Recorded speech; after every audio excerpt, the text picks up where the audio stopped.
Bom dia, boa tarde, boa noite a você, meu ouvinte, ou meus ouvintes.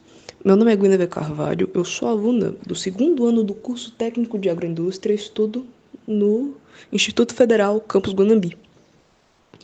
E estou aqui hoje para dar um resumo / explicação sobre o primeiro episódio do podcast Palmares, cujo título é Negros da Mata.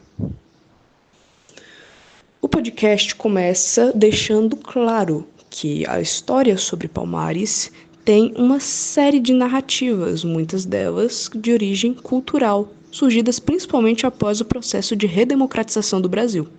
Por isso, a importância de se esclarecer a história com base em fontes históricas plausíveis e verossímeis, e não apenas em narrativas. Vou dividir uma explicação em 3 partes. Primeiramente, vou abordar sobre geografia, depois sobre a economia do período e, por final, falar diretamente sobre a história do que nós... Diz o mito fundador de Palmares. Primeiro ponto, geografia. Diz o mito fundador de Palmares que cerca de 40 escravizados fugiram de Porto Calvo e foram rumo à Serra da Barriga, onde teriam estabelecido o primeiro mocambo. Lá, provavelmente tiveram contato com indígenas, mas tiveram contato com a presença das palmeiras. Palmeiras essas que em diversas culturas africanas são motriz de sociedades, oferecendo alimentação, remédios, madeira para a construção de moradias, palha para a construção de seus forros. Apesar de não termos confirmações diretamente documentadas sobre essa história, ela se faz muito presente e é plausível dentro do que nós sabemos, e seria um motivo para que eles... Segundo ponto, economia, que se mistura com o contexto histórico da região. No século XVII, nós temos a presença intrínseca de uma relação entre a economia da cana-de-açúcar com a mão de obra escravizada, sendo que uma serve como impulsionante para a outra.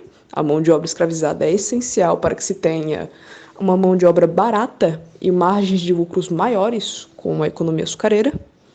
Sendo assim, quem dominava uma, domina a outra. No século XVII, se presencia uma ascensão da Holanda no contexto geopolítico, que vai chegar ao Brasil com o objetivo de combater a hegemonia portuguesa e assegurar o seu local nesta dinâmica entre cana-de-açúcar e trabalho escravo. Nestes conflitos armados, violentos, tem-se por entendimento que muito provavelmente se fugiu a maior parte dos escravizados que compunham as comunidades de Palmares.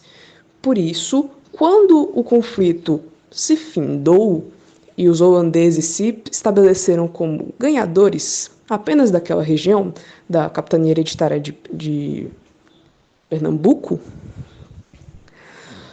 um dos motivos para que se fosse atrás desses escravizados era a necessidade para mão histórico, porém não apenas a mão de obra era necessária.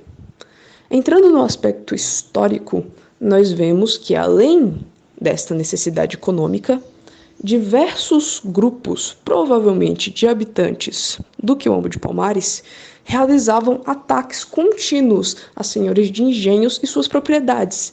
Não se sabe se o motivo seria vingança ou se seria algo sistemático, uma procura por recursos.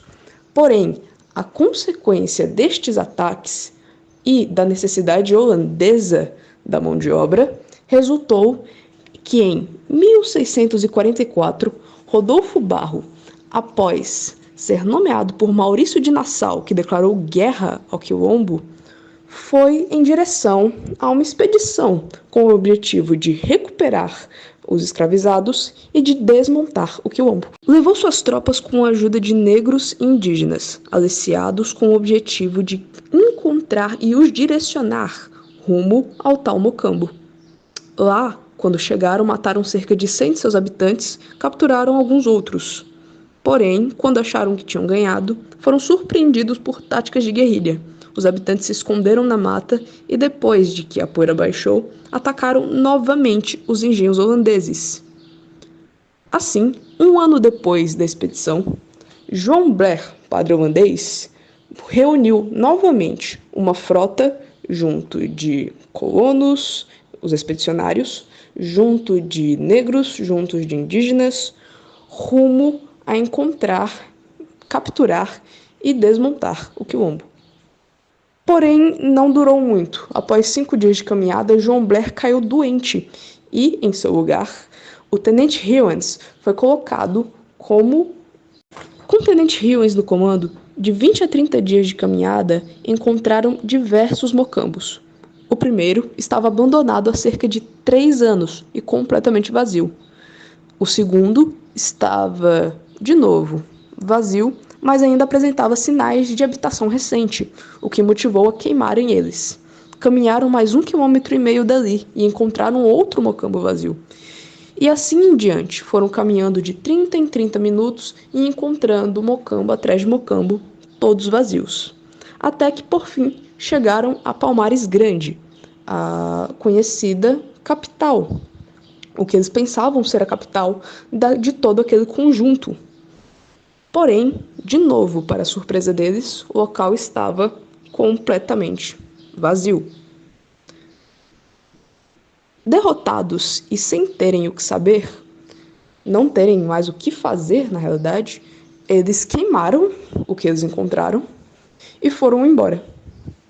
Neste final de trajeto, capturaram 5 homens. 2 deles estavam escondidos dentro de Palmares Grande, 3 deles tentaram fazer uma emboscada fora pouco depois do mocambo ser queimado. E com esses capturados, descobriram que 6 dias antes da chegada deles, todos os habitantes tinham se escondido na mata e preparado armadilhas, esperando pela sua chegada. Bem como descobriram que todos já estavam cientes há muito tempo da expedição, por conta de informantes que vinham de toda a região. Sendo assim, apesar de fracassada, a expedição de Tenente Hewens acabou por trazer informações valiosíssimas para o decorrer deste conflito. Conflito este que será abordado nos próximos episódios do podcast.